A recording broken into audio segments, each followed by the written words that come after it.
Alors on traite Poutine de paranoïaque. Qu'est-ce que ce diagnostic signifierait et quelles en seraient les conséquences ?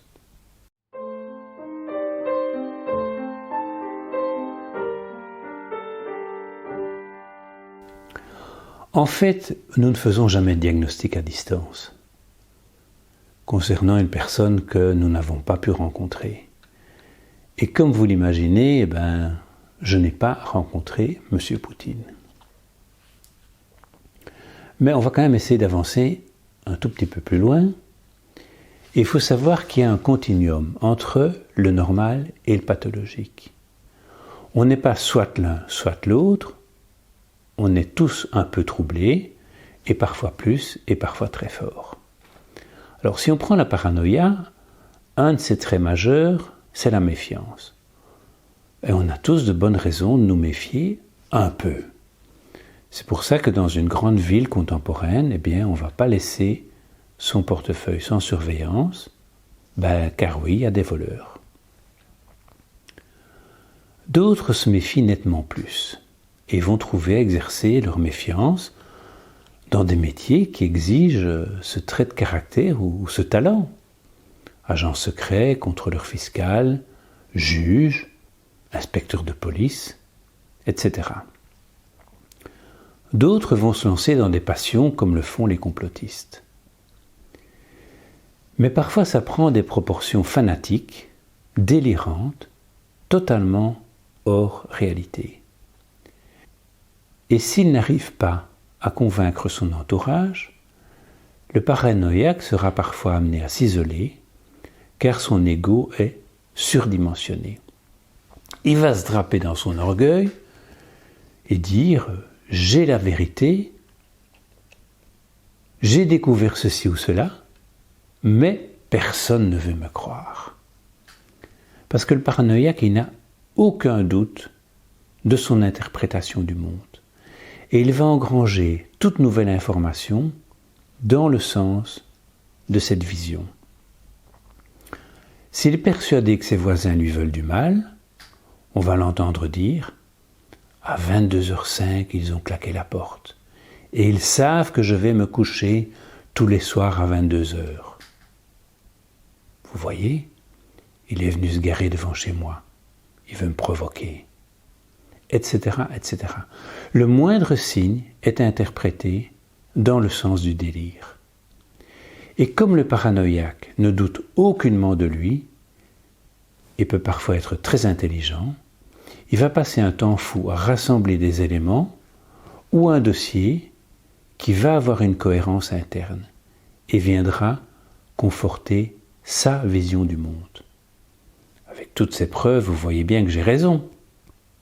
Mais les preuves qu'il a rassemblées ne sont qu'une immense somme d'arguments agencés d'une certaine manière qui est indiscutable pour lui.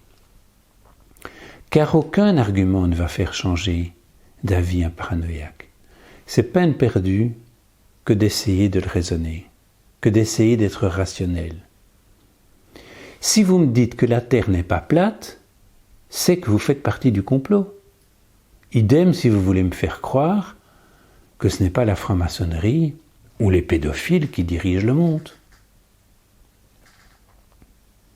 Bref, pas moyen de discuter avec un paranoïaque.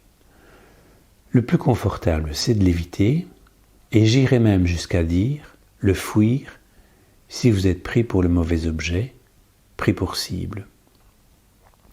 Le conjoint, le voisin, le collègue, en ligne de mire du paranoïaque, vit un enfer.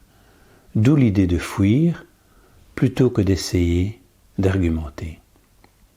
D'autant qu'en plein délire, le paranoïaque peut devenir dangereux, parfois pour lui-même, mais plutôt pour les autres jusqu'à aller à l'homicide. Et comme il ne se remet jamais en question, le paranoïaque ne va pas consulter. Sa souffrance n'est pas vécue comme intérieure, c'est les autres qui le persécutent. S'il s'enfonce dans son délire, il peut donc devenir dangereux. Et pour être stoppé, le paranoïaque va être hospitalisé sous contrainte ou emprisonné quand il est trop tard. Alors revenons à la question de départ. Poutine paranoïaque ? Comme je l'ai dit, pas de diagnostic. D'autant qu'il n'y a pas un homme seul devant un bouton. Ça, c'est un fantasme d'enfant.